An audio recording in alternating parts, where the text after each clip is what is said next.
प्रिय छात्रों, हिंदी के इस शिक्षण सत्र में आपका हार्दिक स्वागत है। आज हम हिंदी गद्य साहित्य का इतिहास के अंतर्गत प्रथम भाग का अध्ययन करेंगे। वस्तुतः हिंदी गद्य से यहाँ तात्पर्य खड़ी बोली गद्य से है, जिसका साहित्य में अनवरत प्रयोग भारतेंदु युग से आरंभ हुआ। अतः भारतेंदु को आधुनिक युग का जनक कहा जाता है। भारतेंदु युग में हिंदी गद्य का स्वरूप स्थिर होने लगा। द्विवेदी युग में वह व्याकरण के नियमों से बंधा, शुक्ल युग में वह अलंकृत हुआ और परवर्ती कालों में वह आधुनिक जीवन के विस्तार को समेटने में समर्थ हुआ। खड़ी बोली के खड़ी बोली नाम पड़ने का कारण संभवतः इसका खरा होना है। ब्रज भाषा की तुलना में इसके कर्कश होने के कारण इसे खड़ी बोली कहा गया। कुछ विद्वानों का मत है कि मेरठ के आसपास की पड़ी बोली को ही हिंदी में खड़ी बोली कहते हैं। वस्तुतः भारतेंदु से पूर्व राजस्थानी एवं ब्रज भाषा में गद्य की रचनाएं यत्र तत्र दीख पड़ती हैं, किंतु इनका व्यवस्थित स्वरूप भारतेंदु युग से ही आरंभ होता है। तो आइए सबसे पहले हिंदी गद्य साहित्य के कालक्रम पर दृष्टिपात करें। पहला प्रश्न, अध्ययन की दृष्टि से हिंदी गद्य साहित्य के इतिहास को कितने कालों में विभाजित किया गया है? उत्तर, अध्ययन की दृष्टि से हिंदी गद्य साहित्य के इतिहास को निम्नलिखित कालक्रमों में विभाजित किया गया है। पहला, पूर्व भारतेंदु युग, इसे प्राचीन युग भी कहते हैं। 13वीं शताब्दी के मध्य से 1868 ईस्वी तक। दूसरा, भारतेंदु युग अथवा पुनर्जागरण काल, सन 1868 ईस्वी से 1900 ईस्वी तक। तीसरा, द्विवेदी युग अथवा जागरण सुधार काल, सन 1900 ईस्वी से 1922 ईस्वी तक। ध्यान रहे कि भारतेंदु युग भारतेंदु हरिश्चंद्र के नाम पे पड़ा और द्विवेदी युग आचार्य महावीर प्रसाद द्विवेदी के नाम पर। चौथा, शुक्ल युग अथवा छायावाद काल, सन 1919 ईस्वी से 1938 ईस्वी तक। यहाँ यह ध्यान रहे कि द्विवेदी युग यद्यप 1922 तक है, लेकिन ऐसी मान्यता है कि शुक्ल युग की प्रवृत्ति 1919 से ही परिलक्षित होने लगी थी, इसलिए शुक्ल युग का आरंभ 1919 ईस्वी माना गया है। पांचवां, शुक्लोत्तर युग अथवा छायावादोत्तर काल, सन 1938 ईस्वी से 1947 ईस्वी तक। छठा, स्वातंत्र्योत्तर युग अथवा वर्तमान काल, सन 1947 ईस्वी से अब तक। इन सभी कालक्रमों में से गद्य की दृष्टि से भारतेंदु युग, द्विवेदी युग, शुक्ल युग और शुक्लोत्तर युग प्रमुख हैं, जिनसे संबंधित प्रश्न परीक्षा में अधिक पूछे जाते हैं। दूसरा प्रश्न, हिंदी गद्य से आप क्या समझते हैं? उत्तर, छंद, ताल, लय एवं तुकबंदी से मुक्त, व्याकरण सम्मत, विचारपूर्ण तथा वाक्यबद्ध रचना को गद्य कहते हैं। सामान्यतः दैनिक जीवन में प्रयुक्त होने वाली बोलचाल की भाषा में गद्य का ही प्रयोग किया जाता है। तीसरा प्रश्न, खड़ी बोली गद्य की प्रथम रचना और रचनाकार का नाम लिखिए।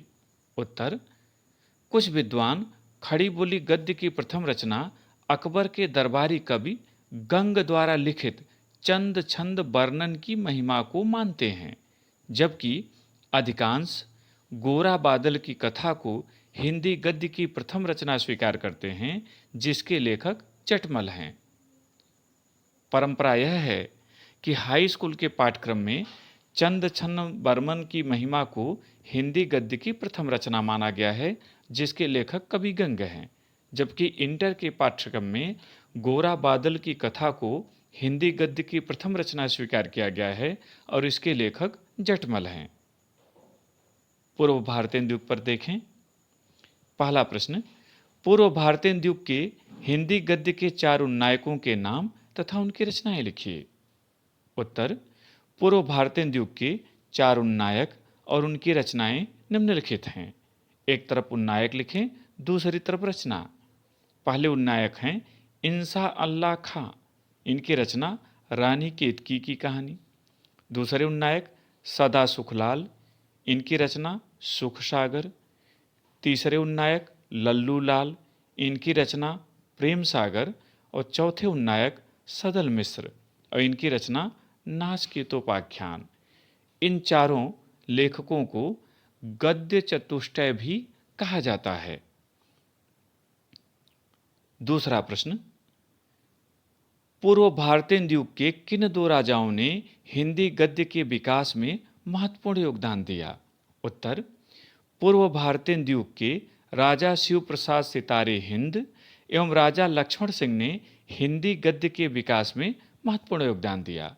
यहाँ राजा शिव प्रसाद को सितारे हिंद की उपाधि दी गई थी। राजा शिव प्रसाद की रचनाएं राजा भोज का सपना, आलसियों का कोड़ा, मानव धर्मसार, भूगोल हस्तामलक, इतिहास तिमिरनाशक आदि।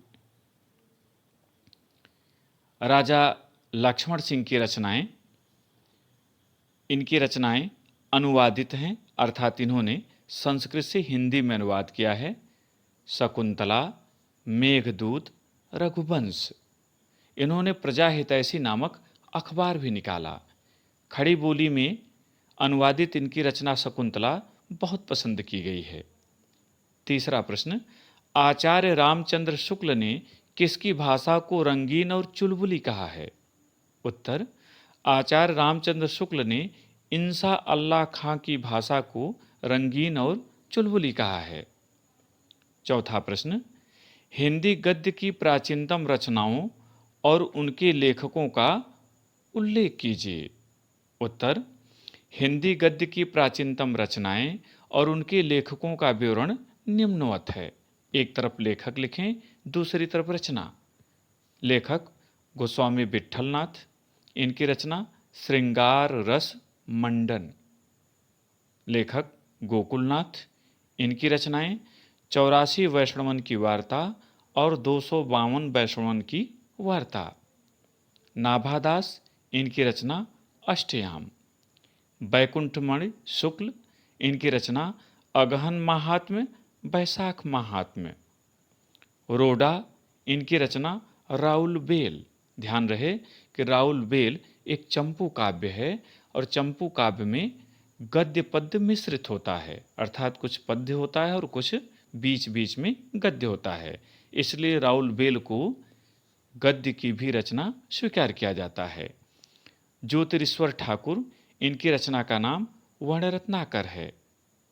दामोदर शर्मा, इनकी रचना को उक्त व्यक्ति प्रकरण कहते हैं। पांचवा प्रश्न, भाषा योग वासिष्ठ, सत्यार्थ प्रकाश तथा पद्म पुराण के लेखकों के नाम लिखिए। उत्तर, भाषा योग वासिष्ठ, सत्यार्थ प्रकाश तथा पद्म पुराण के लेखकों के नाम निम्नलिखित हैं। एक तरफ रचना कर दीजिए और एक तरफ लेखक।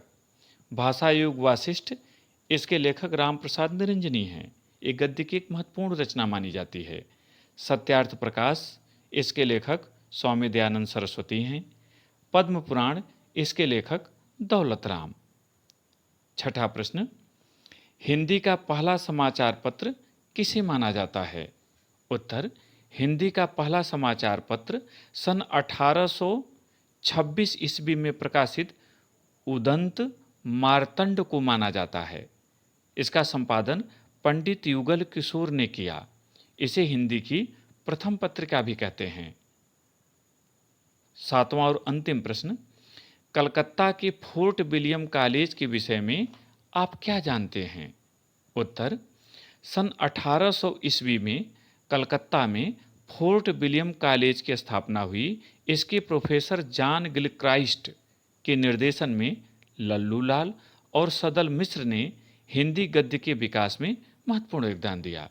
यानी कलकत्ता के फोर्ट विलियम कॉलेज में लल्लू लाल और सदल मिश्र ये अध्यापक थे। पूर्व भारतीय युग का गद्य व्यवस्थित नहीं है, फिर भी इसने भारतेंद्र हिंदी गद्य की नींव रखी, अतः इसका हिंदी साहित्य में निस्संदेह महत्वपूर्ण स्थान है। हिंदी गद्य साहित्य का इतिहास के दूसरे भाग में हम भारतेंद्र युग के विषय में अध्ययन करेंगे। इन प्रश्नों और इनके उत्तरों को अपनी उत्तर पुस्तिका में लिखें और स्मरण करें। बहुत बहुत धन्यवाद।